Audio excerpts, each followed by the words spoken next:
So this is Carrie, am I saying that right? Kari. Kari, sorry. It's okay. So how are you this morning? I'm great. Oh, there you are. How are you doing? I'm good. I'm doing great. So I'm sorry I haven't met with you before, but you've been talking a lot with Mariana, right? Yes, correct. She's helped us immensely. Yes. So what we want to do is, this is Digital Inclusion Week. Mhm. Did you know that, or did she mention that I to found out you? from Mariana. So in Digital Inclusion Week, which is kind of a core to what we do, Mhm. I wanted to kind of evaluate how the equipment we got to you benefited you. In other words, we're thinking that your school is pretty typical of a lot of schools across the country. And anyway, so that's what this is about, to kind of evaluate if we've helped you out, how how so, et cetera.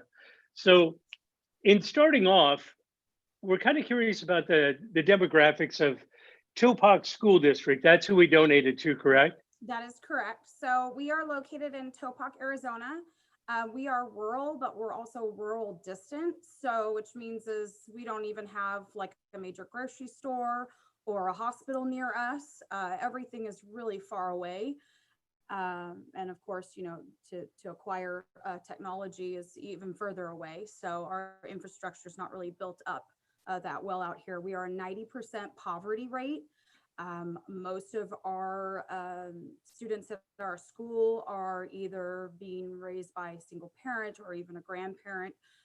Very small community here in Topock.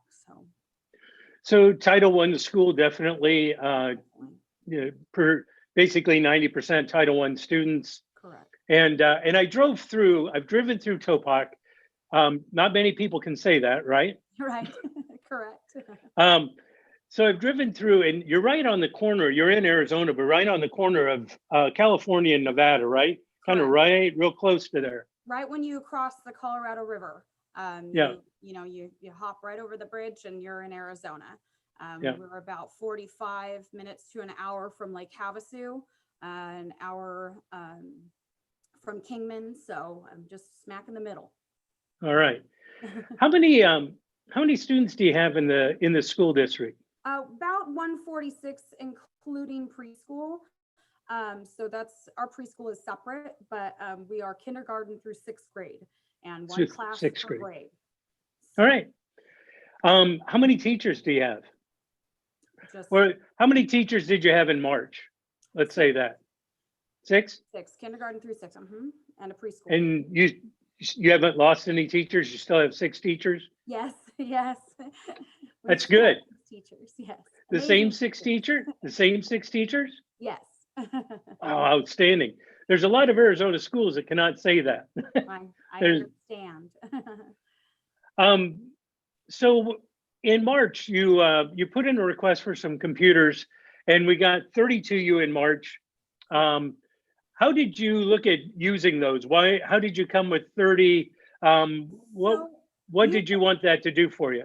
Correct. So usually we try to acquire a class set. So that'd be about 30 computers. And it was pretty hard from the get-go in March when the pandemic hit because, we were faced with, do we buy technology or do we buy cleaning supplies? So we wanted to make sure health was number one. I reached out to our, our technology where we get computers from normally, but those are, $300 a Chromebook. And so you're looking at trying to come up with the monies to acquire those. And a lot of companies did not have any on hand. They were already at a shortage because deliveries were not coming in from abroad. So, but we wanted to acquire a class set, and something like that would have cost us about, $10,000, with them being $250 to $300 a piece. So you've cut down that cost for us, with a 90% savings. So. And so then we got you another 30, and was it just in the last couple of weeks we got another batch of 30 for you, right? Yes. So We've gone from, we have a 1-to-1 ratio. Basically, every student is able to have a computer at this time. So we're very grateful for that. So if you have 160 students, how many students? 100, About 160? Yeah, about 130 would probably be using a computer. So, and we do every year we do have a grant where we acquire Chromebooks. So for the most part, we had almost enough. We're very fortunate for that. But yes, we were short. So I was, luckily Wes Brownfield from the Arizona Rural Schools Association, we would definitely want to thank him. He made it a streamlined, easy process. I got in touch with you guys and you guys were so helpful, and the customer service was exceptional. Yeah, Wes and the Arizona Rural School Association is big. We got connected with them just about a year ago. We went to the conference in Flagstaff a year ago, connecting with Wes, and we then got connected, or that connection made us, more of a solution for you and, I don't know, 6 or 8 different schools around the state in the last 6 months. So excellent. So instead of investing 10 to 20,000 for brand new Chromebooks, we are at, I think it was what, 1,500 probably is the total cost. Correct. Excellent. And so that you could find funds for within your small school district, whereas the other, it just wasn't there. All right.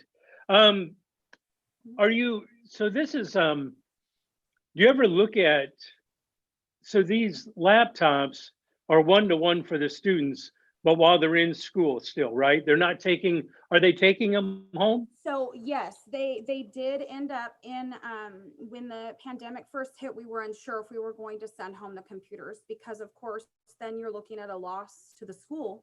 Do we send home a computer? What if it doesn't come back? And most of our parents, they're not able to give a deposit. So this actually made it a lower risk for the district, and we were able to send students home with their computers to be able to learn from home. So it's really helped during this crisis. So it sounds like you're fortunate enough that even though you've got a very high percentage of Title I students, that broadband is available in that area. Correct. Some of our students were not able to acquire internet. So they were, they still did paper packets. But most of the students either had internet already, or we were able to get them either a hotspot, or they were able to, to group together and learn from home, other people's homes. So the hotspots, how many did you, was that, I know that you didn't get those through us. I mean, we don't do the broadband, but knowing it, when we're hitting digital inclusion, there's hardware and then it's broadband. And so if you did hotspots, how many did you get, or how did you get them? We ended up not being able to acquire in the long run. Most everyone was able to either get internet because the hotspots that were offered to us for Bullhead, they actually did not reach our community. So the infrastructure is not built for who was offering it yet.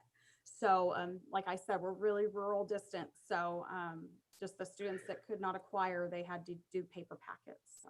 So one of the things when I'm looking at hotspots for rural Arizona, basically there's now 2 players. There's Verizon and T-Mobile. Do you know which one of those 2 has the best coverage in your area? If you were to get hotspots, which one of those would you seek out? It would be Verizon. All right. Verizon. But was that what you got from Bullhead City, but it still didn't connect up to those towers, or? Yeah, it was a local company, Suddenlink, and they didn't come our way. So. All right. No, that's understandable. So that company, is that where your area gets cable TV basically, or no? No, that company actually does not. We have Dish and DirecTV comes out here. So they're both satellite, not necessarily a cable. Okay. Correct. All right. Well, I appreciate your time. Is there anything you want to add? I appreciate the information.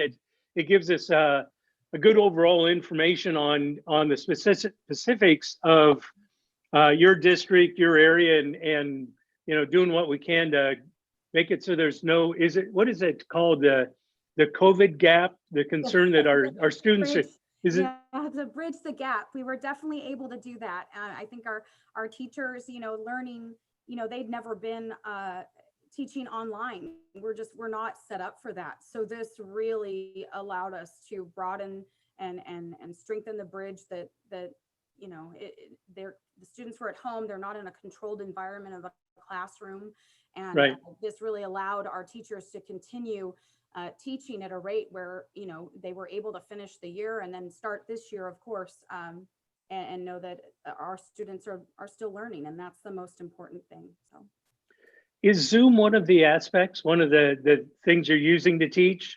we use Google Classroom, so we have a G Suite. All the students have their internet, email is a Gmail account. Right. So we were able to use Google and do Google Meets with the teachers and students, and that really worked well. A lot of their apps are very user friendly for the students as well, so they can raise their hand and communicate with their teacher. So it's a great way to have a controlled learning environment, even though we're not in the classroom. All right. Well, thank you again. I appreciate You're your so time and the Yes. feedback. All right, And awesome. say some kind of a plug, like what would have been like if we couldn't have, if Wes wouldn't have made the introduction to us? Where would you guys be? Well, we definitely would not have been able to allow our students to learn from home with, one of our programs. Our math curriculum is a spatial temporal learning program, and it's all done online. So they would have missed out on all of that curriculum and not been able to finish their grade in math alone. So, and that's ST Math. We were one of 7 schools to acquire that as a grant. And it's an amazing program where even if you have a nonverbal student or a student that speaks a foreign language, they're able to learn online and they wouldn't have been able to do their math. So right there, you saved us. Well, that's what we live for. Thank you very much. All right. Well, thank you for the excellent customer service, and we'll continue to spread the word. All right. All right. Take Thank you good very care. much. Be Stay safe. safe. Bye. Bye.